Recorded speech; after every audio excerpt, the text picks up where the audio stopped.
Everybody laughed as Topper kissed his girl. The party was great fun and Scrooge didn't want to leave. But the ghost now turned to him with a long sigh. "My life upon this earth is brief, Scrooge. It ends tonight, and the time draws near." Scrooge felt the party blur and grow distant. He was being hurled from the warmth of his newfound family. The warm glow was replaced by cold light and dark shadows. A grim apparition, draped and hooded, now drifted towards him, bony arm outstretched. Scrooge knew it could be but one thing: the ghost of Christmas yet to come. He stared in horror, for there, at the end of the street, was the black hearse that had taken his partner Marley away all those years ago. It was here to take him away too. Scrooge knew he must flee as fast as he could and throw every obstacle in the way of this fiendish apparition.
Scrooge breathed a sigh of relief.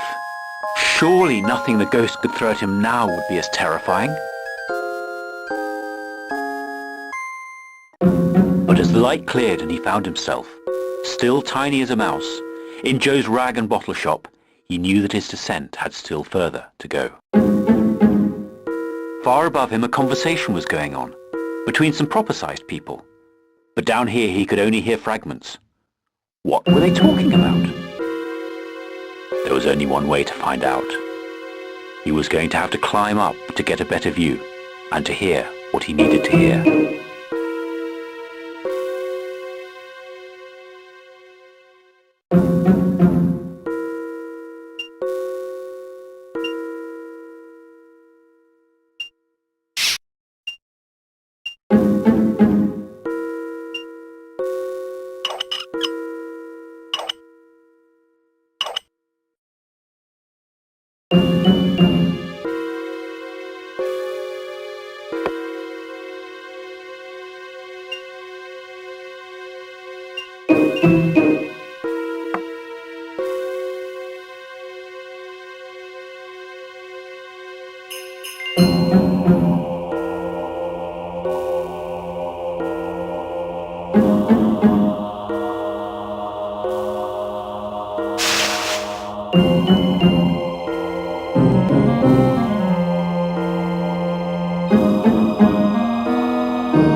Scrooge realized the awful truth of the scene he was witnessing.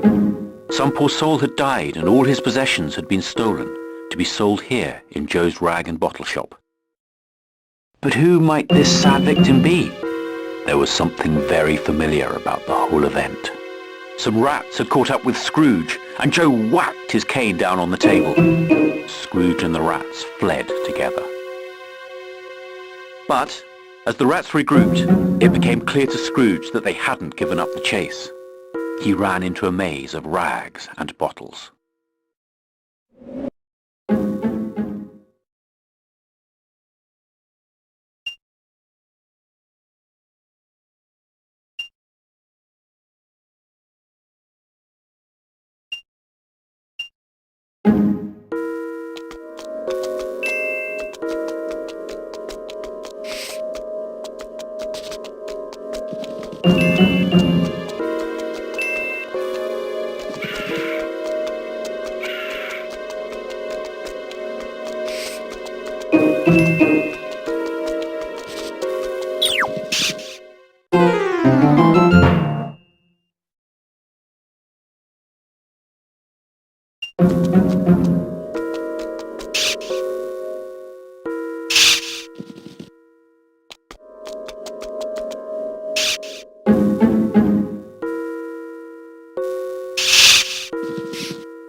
sigh of relief. He had escaped. Where was he? What delightful garden must lie hidden beneath this white carpet? And then as the shapes around him became clear, he realized this was a cemetery, and the withered arm of the ghost of Christmas yet to come was pointing at one particular gravestone.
Scrooge realized with a terrible dread what the ghost had been showing him all along.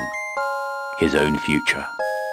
How he would die alone with no one to care for him if he continued down the same path. It was too much for the old man.